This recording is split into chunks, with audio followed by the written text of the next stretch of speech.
podríamos haber llegado más lejos. Tuvimos una buena temporada por un todo, pero queríamos un poco más, pero bueno, hay que preparar para el próximo año. ¿Qué le faltaba a este equipo? Bueno, yo creo que los dos últimos partidos que jugamos, por lo menos, fue más difícil, ¿no? Yo creo que si tuviera 11 contra 11, yo creo que nuestras chances serían mucho mejores. Yo creo que eso impactó mucho en la serie. This is something we talked during the year sometimes that we need to manage the game a little bit better, not only on the ball but without the ball, and I think this last two games as well was not only the players but I think some decisions on the calls was also something that let us down. Artur, this game you guys created plenty of chances. You know, Ben said we had enough to win. How do you put into words what happened today?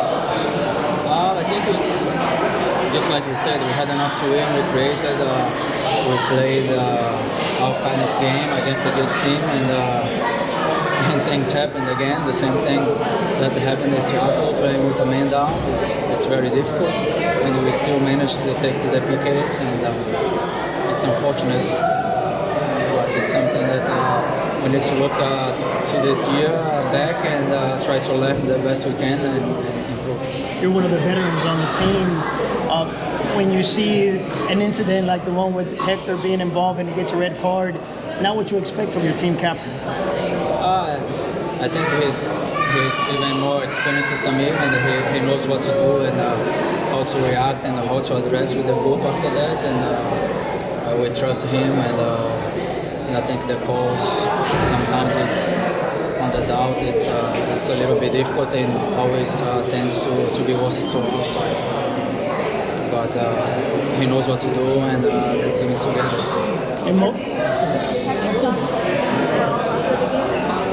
No, the locker room was for the coach and the front office and the owner, and I think that was the best. Artur, recién hablaba con la gente de Seattle y decían que dentro de su plan de trabajo entienden que justo en un equipo de mucha posesión, pero le faltaba ser un poco más directo, tener un poco más de peso en el área. ¿Qué opina de eso?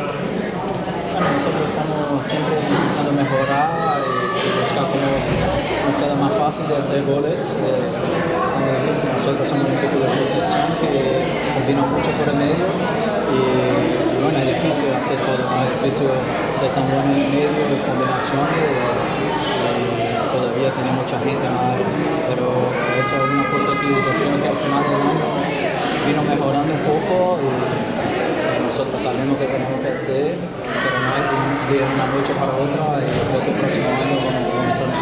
Artur, yo quiero darle gracias por detenerse y hablar con la prensa. No es fácil hacerlo en un momento de derrota. Déjale unas palabras a la afición, que también está jodida. No, muchas gracias para la afición. Yo creo que todo el soporte, la fuerza que nos dieron todo el año fue muy importante para nosotros. Con ellos yo creo que nosotros somos mucho más fuertes en casa. Sentimos una energía que nos hace correr más y tener más ganas y siempre luchar por ellos, ¿no? Entonces vamos siempre estar haciendo mejor para poner Houston Dynamo donde tiene que estar, que es arriba y siempre peleando por trofeos. Y muchas gracias y nos vemos la próxima. Thank you, Artur.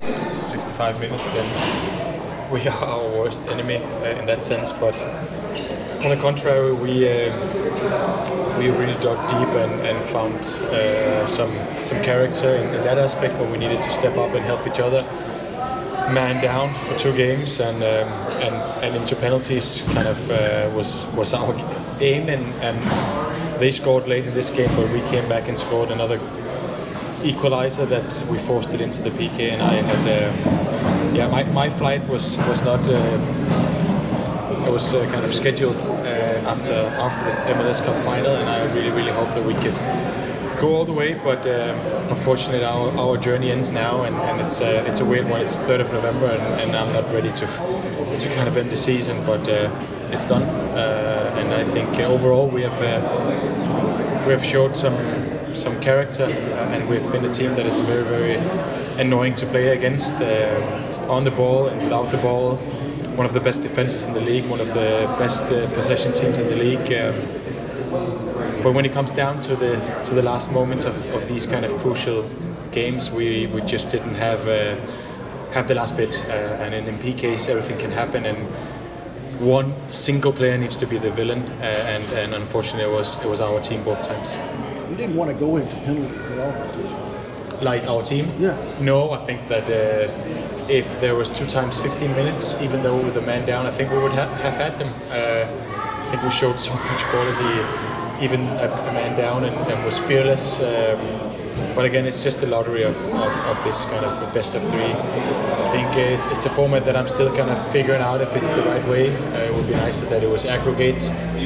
Going away in Seattle playing 0-0 should be a reward and not a loss in that sense. But maybe that's going to be changed for next season. Who knows? Is this something that going in the extra time might have benefited you guys?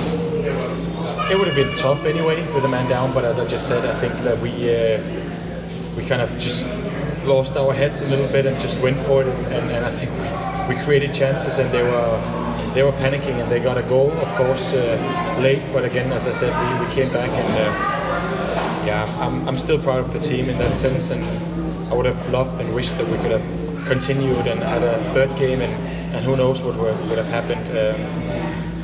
But yeah, overall, back-to-back playoff, a team that is grown, players that has grown, and I think we, as a city in Houston, just stands much stronger now.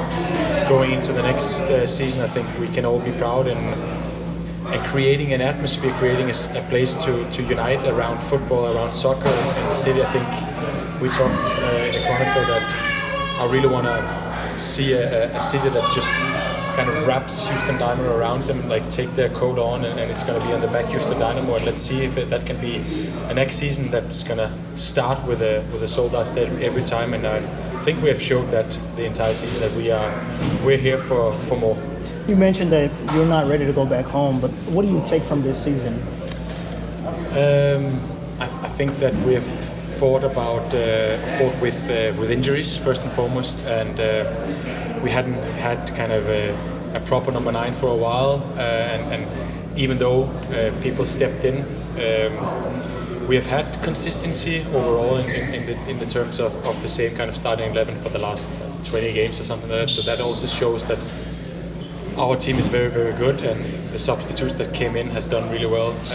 But overall, I'm just kind of happy that we came to the playoffs, and I wanted more, but that is just sometimes the faith of football that it's going to go either the other way or the other way, and we didn't take this time.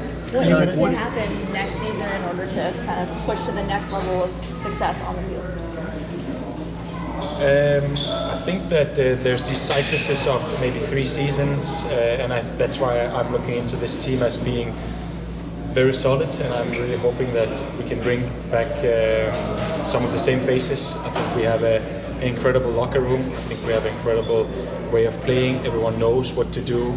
We are very difficult to beat and score against. So that's the same players that has done that for 2 seasons now. So who knows? Like it's not my kind of table to decide who's going to be back or who's going to be added on. But I think in general we have a very, very good squad, and small tweaks can be added. We had Inali going down with an injury, Quinones down with an injury, and they're going to be, especially Nelson's going to be back for pre-season hopefully. Inali's going to be a little bit longer, but those 2 acquisitions are going to be incredible. There's going to be like signing 2 new players when they're back.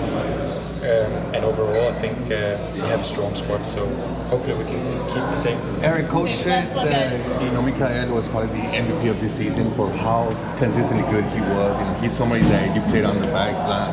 What can you tell us about his progression from the beginning of the season now to the end? I think he's developed a lot. He has some good players around him too that helps him to form and shape him. And a young player like Mikael, who has gone and raised his level throughout the season. I think he has had a season where it kind of was amazing, and then he was down with 5 or 6 games where he had a bit of difficulties, but he came back and showed that he is that top quality player, and the last couple of games he has been immense with the rest of the defense. So I'm just happy that another player beside me can grow, and that's just great. All right, thanks, guys. Thanks, Eric. Thank you, Eric. You were the first one to go console Shamit after that penalty, because you went through the same thing in Game 1, but you had a chance of redemption in Game 2. What included your message to Tate and No, it was just like hug him and say that it's not his fault. I think that is just the way that I see it, is that we're in this together, and unfortunately it was him.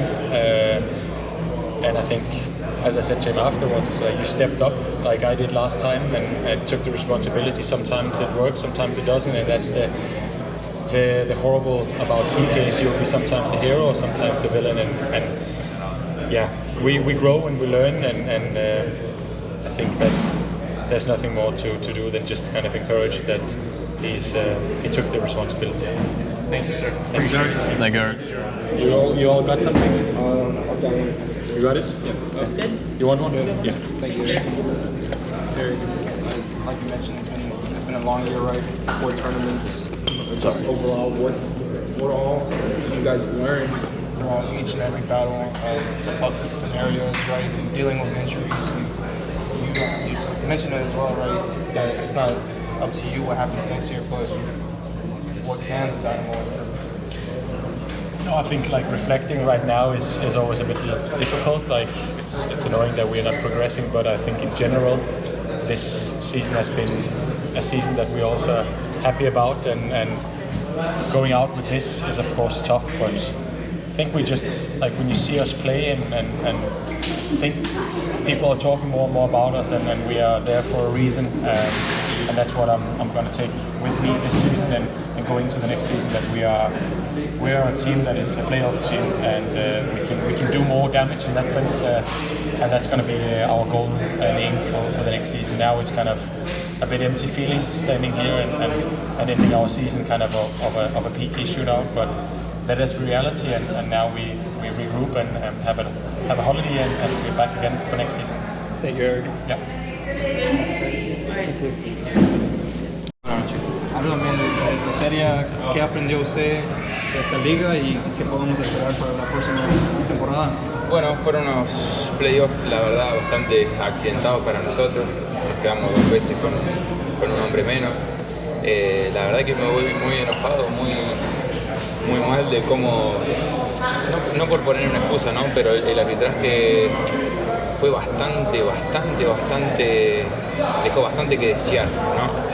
En los 2 partidos.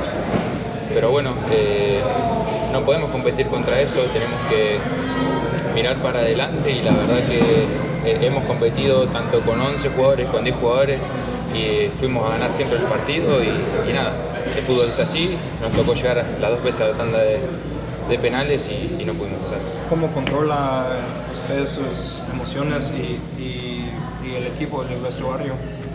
Bueno, como te dije, uno quiere controlarse, quiere estar centrado, pero las decisiones que tomaron los arbitrajes de esta noche y la noche que estuvimos ahí en Seattle fueron muy difíciles para uno, ¿no? Como jugador.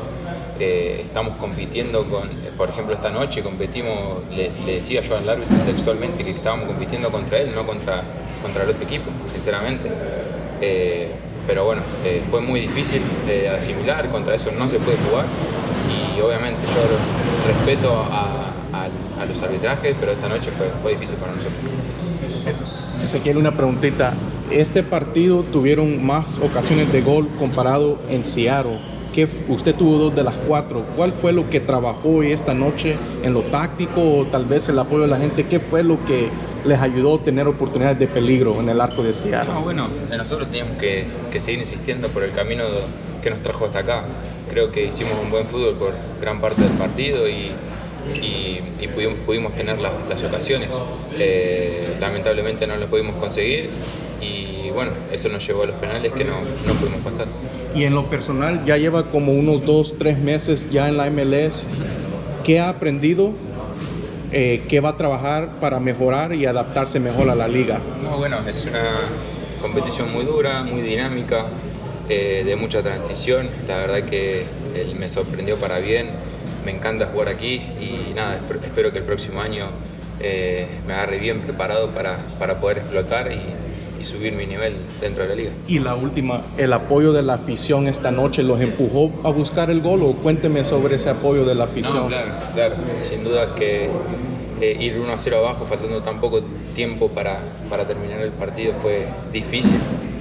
Fue un golpe muy duro, pero bueno, siempre como lo digo siempre, cada vez que vienen aquí a participar del partido, a alentarnos, siempre es un plus y pudimos sacar energía de donde no teníamos porque sinceramente un hombre menos, un gol en contra, lo fuimos a buscar igual por el amor que le tenemos al juego, por el respeto que le tenemos que tener a nuestra gente, lo fuimos igual y conseguimos el empate, ¿no? Y bueno, lamentablemente no nos pudimos llevar los penales. Muchas gracias, Ezequiel. ¿No más? Bien. Gracias. Muchas gracias. Gracias.